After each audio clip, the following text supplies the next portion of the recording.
年节送礼定定是会看到做啊，不过因为前一阵仔在调高机的时阵，小算是撞到几内风台，造成高雄大厦产量是减真济，敢若剩往年的一半。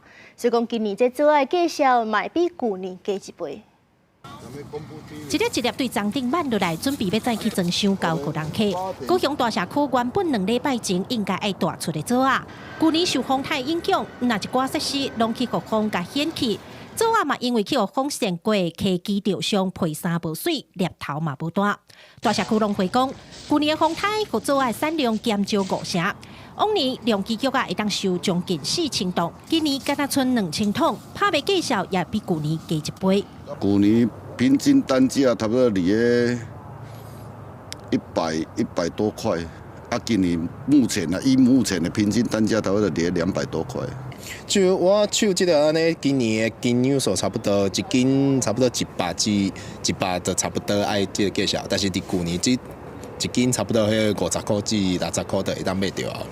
全大厦的做啊建筑面积有大约80公顷，因为风台大概今年收成拢歹。农民讲，因过亲像这款配衫受损的，因拢是直接拍掉。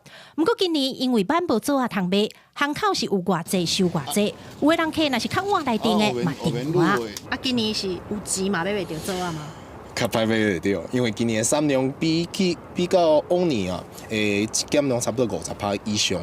那假使讲去年会当阮收成会当有收100万，那今年差不多剩一半，搁较少小块。你家己敢有客户来要甲你订啊订无？我嘛回材料有够济，嘿，这是较歹势的所在，无度，天做代嘛，嘿。农民讲，虽然产量减，板头无够水，不过品质方面免烦恼，因为天气有够寒，今年的做啊是加真甜。记者柯家族赖维做高雄报道。